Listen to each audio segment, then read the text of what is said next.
मैं एक serial order में आपको बतला देता हूं।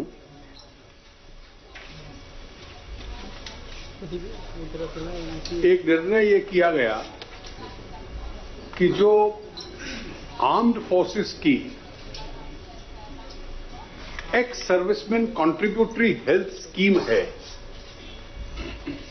जिसमें सभी पुराने सोल्जर्स आते थे, उसमें कुछ एक्सक्लूडेड कैटेगरीज थी और उन एक्सक्लूडेड कैटेगरीज में आज भी वर्ल्ड वॉर II के वेटरन्स हैं या उनके स्पाउसेस जो आज भी हैं, emergency commissioned officers, short service commissioned officers और premature retirees.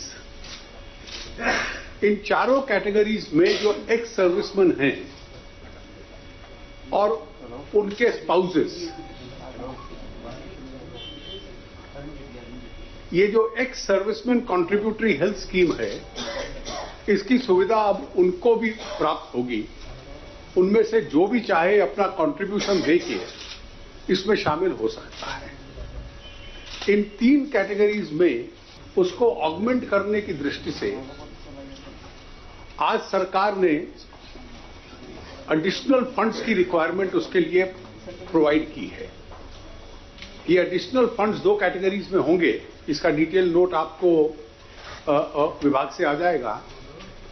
It will be ₹2,790 crores and 565 crores।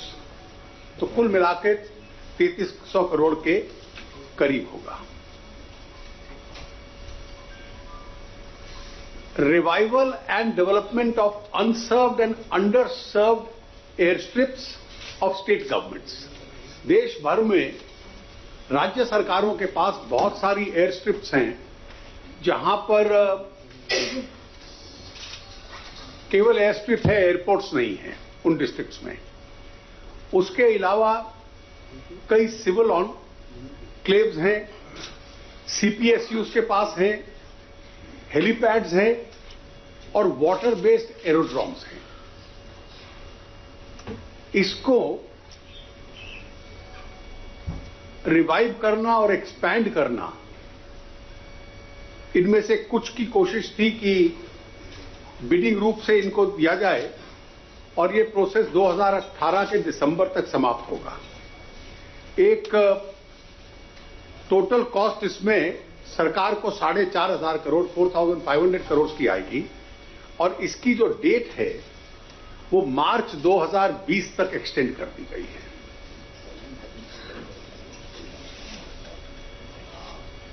और इसमें से कुछ ऐसे हैं, नागार्जुना सागर, उरमंगसो reservoir, Guwahati river front, statue of unity, Sabarmati river front, Shatrunjay dam.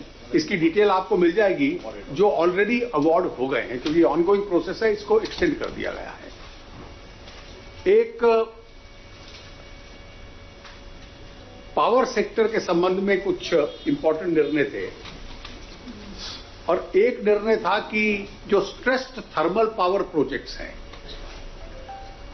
उनके स्ट्रेस को कम करने की दृष्टि से और उसके प्रोसीजर सिंप्लीफाई करने के लिए, और विशेष रूप से इनमें कई प्लांट्स ऐसे थे जिनके पास PPAs नहीं है और इसलिए कोल उपलब्धि के उनको चैलेंजेस होते थे।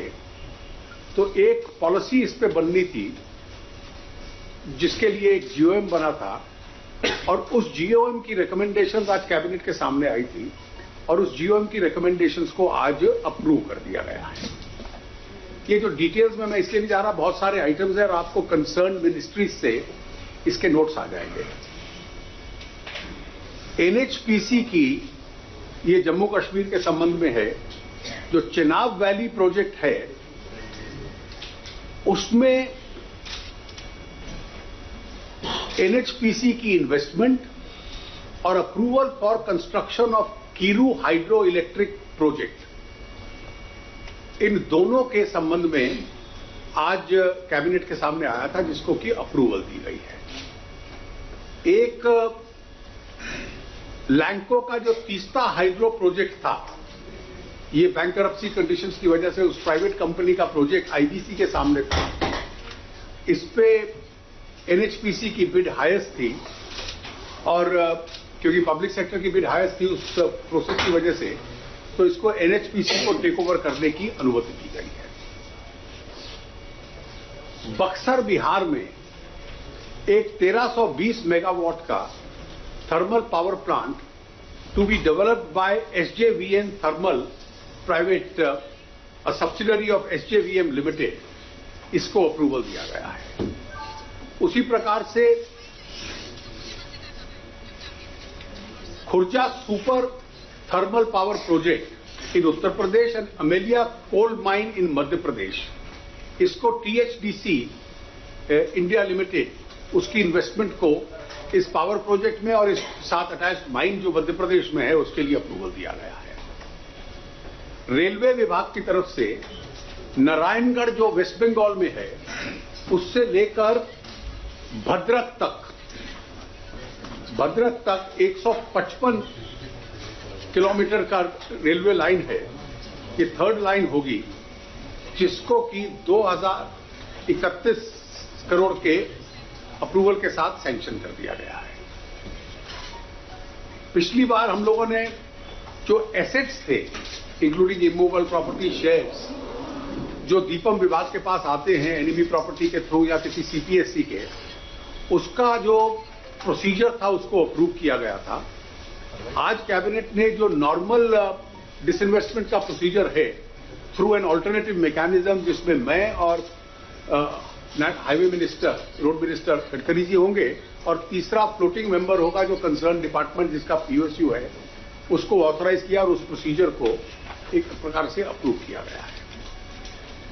एक बड़ा निर्णय मुंबई के संबंध में है कि Mumbai urban transport project phase 3A, इसमें लगभग कई रूट्स हैं जो इसमें इन्वॉल्व होंगे। उसकी एक्सपेंशन और मॉडर्नाइजेशन के लिए एक्सपेंशन की जो न्यू मुंबई एरियाज वगैरह बन रहे हैं मुंबई के आसपास वहां तक पहुंचे, और मॉडर्नाइजेशन इस दृष्टि से कि वहां एक्सीडेंट्स काफी होते हैं क्योंकि पैसेंजर्स का ओवरलोड है, तो उसके modernisation, automatic door closers etcetera, इसका एक बहुत बड़ा प्रोजेक्ट रेल विभाग का आया था जिसकी टोटल कॉस्ट 54,777 है। उसको आज मंत्रिपरिषद ने अप्रूवल दिया है और इसमें गवर्नमेंट ऑफ इंडिया और स्टेट गवर्नमेंट का पार्टिसिपेशन रहेगा इसकी फंडिंग में। एक इंपॉर्टेंट निर्णय जो मंत्रिपरिषद के पास आया कि सेंट्रल एजुकेशनल इंस्टीट्यूशंस रिजर्वेशन इन टीचर्स कार्डर ऑर्डिनेंस 2019 को आज अप्रूव किया गया है। पहले इसमें यूजीसी की गाइडलाइंस होती थी। उन गाइडलाइंस के संबंध में इलाहाबाद हाई कोर्ट ने और सुप्रीम कोर्ट ने यह फैसला किया कि कंसर्न्ड डिपार्टमेंट्स जो हैं यूनिवर्सिटी के, उनको एक यूनिट माना जाएगा और इसमें तीनों reserved categories SC, ST, OBC, इस निर्णय की वजह से उनका रिप्रेजेंटेशन बिल्कुल कम हो गया, कुछ का तो नेग्लिजिबल हो गया, और इस वजह से लेकर उस अंडर रिप्रेजेंटेशन को करेक्ट करने के लिए आज जो सेंट्रल एजुकेशनल इंस्टीट्यूशन रिजर्वेशन इन टीचर्स कार्डर है एक्ट है, उसके संबंध में एक कानून बनाया गया है और ऑर्डिनेंस के माध्यम से, और उसका मूल सार ये है कि a university will be taken as one unit.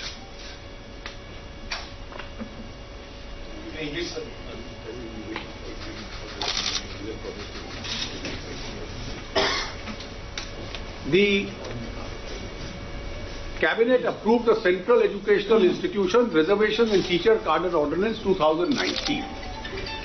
This has been necessitated because earlier this field was governed by UGC circulars, and interpreting those UGC circulars, the Allahabad High Court had said, delivered a judgment which was upheld by the Supreme Court, that every department should be independently taken as a unit. And the roster which was formulated resulted in either underrepresentation or negligible representation of SC, ST and also OBCs. And therefore there was a demand that the anomaly created by this should be undone. This matter was considered. The government had said that we will wait for the judgment of the Supreme Court and the review proceedings. The review was also rejected, and therefore the basis of that judgment has been altered and a new law has been brought in, wherein a university, there is a categorical declaration that a university will be taken as one unit.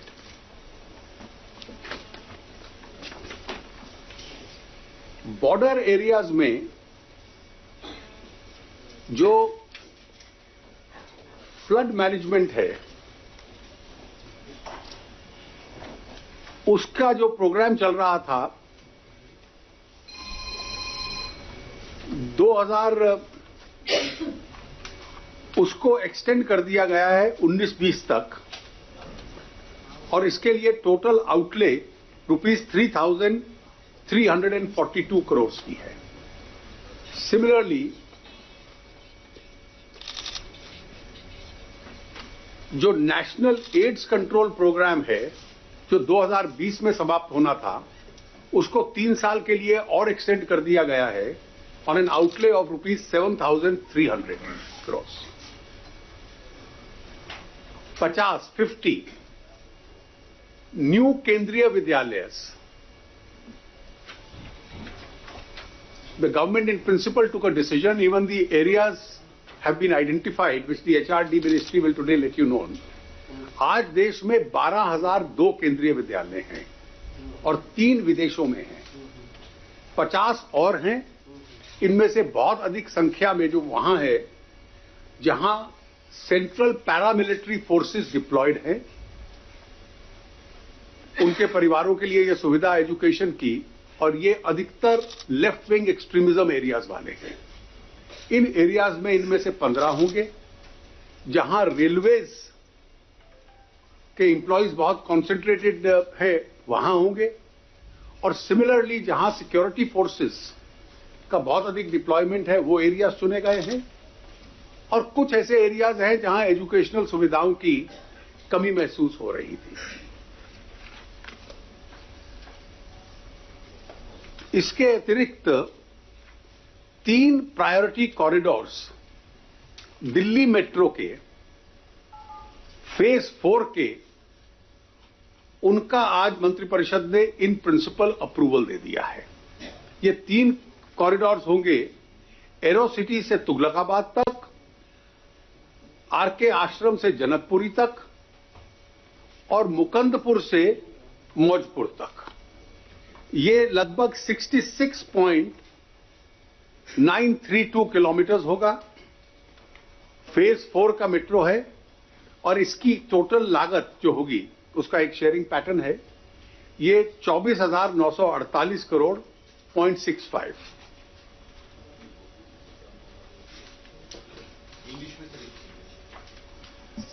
The cabinet today approved a proposal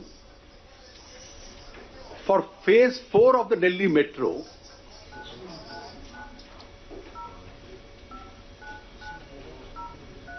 which will cover 3 new lines from Aerocity to Tughlakabad, from RK Ashram to Janakpuri, from Mukandpur to Maujpur within the Delhi area. This will cover a total distance of 66.932 with an outlay of rupees 24,948.65 crores. The Atal Innovation Mission, on an estimated expenditure of rupees 3,552.27, has been extended till 2025. The Power Ministry will give you the details rather than my reading them right now. They'll put it on the net just now. They have sent a proposal to the cabinet which was approved on the measures to promote hydropower sector.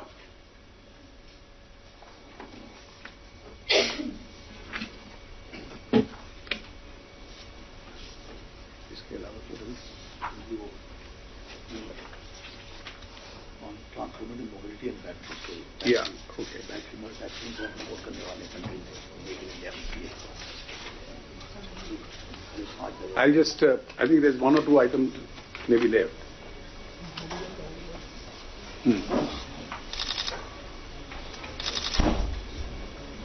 The Niti Aayog had placed before the cabinet today a strategy paper for transformative mobility and battery storage.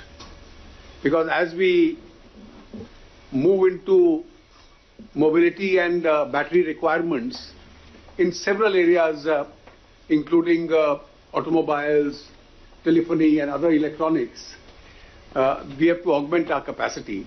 That approach paper was also approved. And the last, and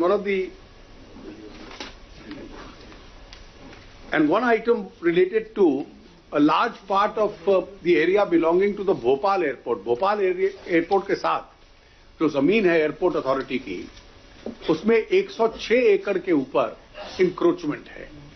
तो वो जमीन state government को transfer करने का निर्णय लिया गया है. जो हमारी स्कीम थी कि जो स्टेट लेवीज हैं एक्सपोर्टर्स की, वो 2019 में एक्सपायर कर रही है, जो कि सेंट्रल सब्सिडाइज करता है टेक्सटाइल सेक्टर के लिए. उसको 6,378 रुपए की लागत के साथ उसको ट्रांसफर कर दिया गया है और उसको एक्सटेंड कर दिया गया है 3 और वर्षों के लिए. और एक बड़ा आइटम आज का था जिसका संबंध था कि दिल्ली में जो अनधिकृत कॉलोनीज हैं इनकी जमीन को लेकर, क्योंकि वहां पर निर्माण हो चुका है, हैबिटेशन वहां पर रियलिटी है, लोग वहां लाखों की संख्या में रहते हैं और दिल्ली की जनसंख्या का एक बहुत बड़ा हिस्सा वहां पर रहता है.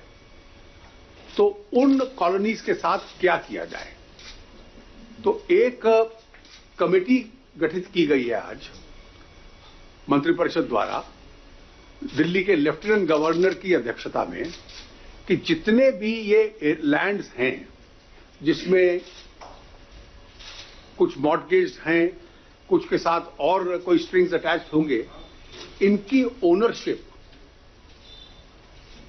लोगों को किन टर्म्स कैसे ट्रांसफर की जा सकती हैं, इसकी फिजिबिलिटी और इसका संभावना क्या है, उसके बारे में सुझाव दिया जाए.